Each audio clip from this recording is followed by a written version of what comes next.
Who is Elizabeth Taylor? And what about her would make Taylor Swift want to write a song about her on the life of a showgirl? This is my brand new album. It's called The Life of a Showgirl. Taylor said she wanted to make an album she was as proud of as the Eras Tour. People would come up to me and they'd be like, "You're gonna just like do a show with like all the albums in it?" And I was like, "Yeah, it's gonna be called the Eras Tour." And she gave herself just 12 tracks. Track 2 is Elizabeth Taylor. Track 2, Elizabeth Taylor. Okay. You know who Elizabeth Taylor is? You better. This is like a present for Elizabeth Taylor, not me. This is the story of the girl called Too Much, the spotlight that broke her, the relationship that made headlines, and the choice to build something that lasted. By the end, you'll know exactly why Taylor Swift was so enchanted with Elizabeth Taylor. All I can say is I was enchanted to meet you. Are you ready for it? Are you ready for it? Elizabeth was an American kid growing up in London. Her mother, Sarah, is an actress who treats supporting her daughter like it's her job. Less cheerleader, more coach. When World War II closes in, they say so long London and move to Hollywood.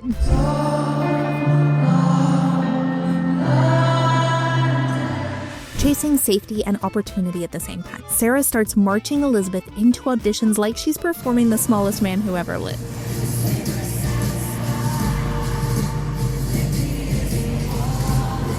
But Elizabeth is told she's too mature, and her eyes are too much for a child. She was then 9 years old and so beautiful that her eyes looked almost too mature for a child. And the cameraman asked her to please have her mother take off her false eyelashes. And she said, "But I don't have any on." And he said, "Well, then all the mascara." And she didn't have any on. She was born with a double set of lashes. At 9, that lands with a bruise. She learns early what it feels like to be told to shrink. And she was so rapturously beautiful, a little girl, that you couldn't believe it, and full of composure. MGM announces National Velvet. MGM's Children's Matinee presents National Velvet.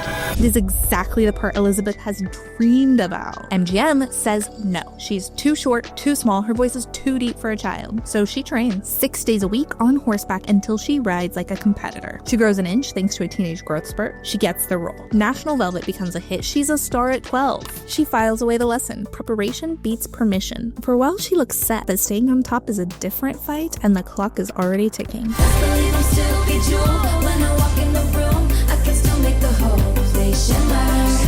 As she moves out of her teens, studios aren't sure how to sell adult Elizabeth. The press start whispering it's over party before she's 20, so she reinvents herself. Oh, look what you made me do.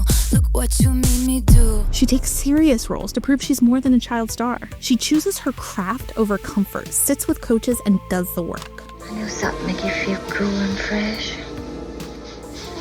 Alcohol rub. Cologne.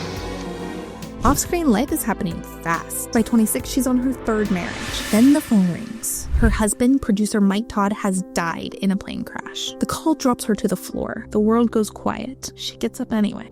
His greatest legacy to me was the gift of love. Knowing not only how to give, but how to receive with love. In shock and grief, she leans on his close friend Eddie Fisher, who's married to America's sweetheart Debbie Reynolds. The public backlash is immediate. Homewrecker. Headlines, jokes, radio shows, the fans are furious. They were a big conversation. She keeps working anyway and signs Cleopatra for $1 million. Unheard of for an actress at the time. And I yelled the figure out through the door to my assistant. I mean, they said, "Would you do Cleopatra, Elizabeth?" I said, "Yeah, for $1 million and 10% of the gross." And they came back and said, "Okay." And I just let out a yell and sort of went under the water screaming. She negotiates hard and sets limits.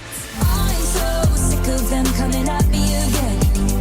'Cause if I was a man, then I'd be the man. Production is chaos, weather problems, delays, blown budgets. She gets pneumonia so severe she's read her last rites and undergoes an emergency tracheotomy. But she survives, goes back, and finishes the film. When Cleopatra finally comes out, it explodes. Elizabeth Taylor as Cleopatra, Siren of the Nile. Her stunning beauty and notorious intrigue turned the tide of civilization. On that set, Elizabeth and Richard Burton fall in love. They marry, divorce, marry again, and divorce again. I must say we enjoy fighting. I think that fighting with somebody you love and are really sure of, and if you're really sure of yourself in your love, I think having a fight, an out-and-out, outrageous, ridiculous fight, is one of the greatest exercises in marital togetherness. It is loud, public, and impossible to ignore. Around the same time, she walks onto the Oscars stage to accept Best Actress for Butterfield 8.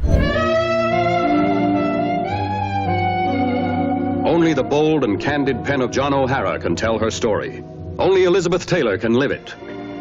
I've had more fun in the back seat of a 39 Ford than I could ever have in the vault of the Chase National Bank. A movie she openly disliked and called a piece of obscenity. Yesterday it was men, a whole world full of men. Let me go, you're hurting me. Mama, face it, I was the slut of all time. But she smiles, thanks the room, and takes her statue anyway. Elizabeth Taylor.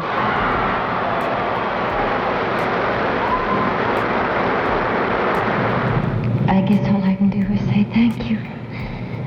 Thank you with all my heart. By the 1980s, the roles slow down. The tabloids do not. They pick at her weight. I didn't enjoy being fat, really. No, I hated it. And I hated all the fat jokes. I probably laughed as loud or louder than anyone. But they hurt. Her rehab stays. When you decided to go to Betty Ford, you were, I think, the first major celebrity to do that. People were shocked. People thought it would be the end of your career. It took enormous courage. Well, I knew I had to do something or I would die. And tally her 8 marriages to 7 men. It's death by 1,000 cuts. As the traffic lights, if it'll be alright, they say I don't know. And what once was ours is no one's now. Studios stop calling jokes replace offers, and the old too much verdict comes back in a different suit. This is a low point. Fame without power, headlines without respect, a body that hurts. By one count, she has survived 73 illnesses, injuries, or accidents requiring hospitalization. She was pronounced dead twice. So she builds her own life. In 1991, she launches White Diamonds. White Diamonds, the intriguing fragrance from Elizabeth Taylor. One of the first blockbuster celebrity perfumes. It makes hundreds of millions and proves she doesn't need permission from a studio to win. She treats her name like a business. She hires smart, negotiates contracts, and turns Elizabeth Taylor into a company that doesn't need a green light from anyone else. But her friends are getting sick. I started my activism in the 80s when a new disease emerged that was quickly and inexplicably killing people. Worse than the virus, there was the terrible discrimination and prejudice that left in its wake.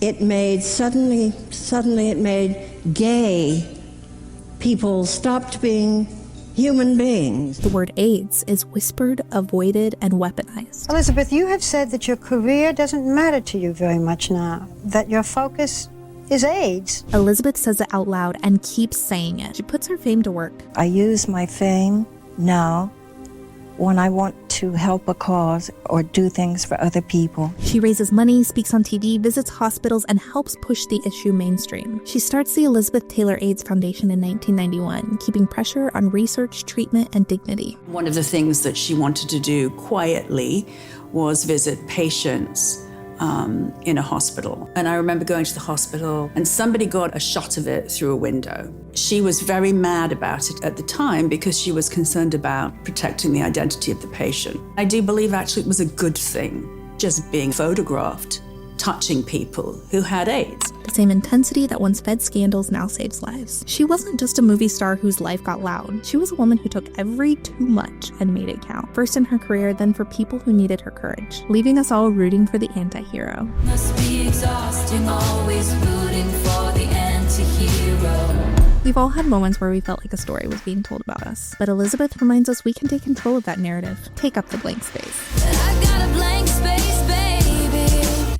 and I'll write your name. And let the loudest thing be the life we build. And that's show business, baby.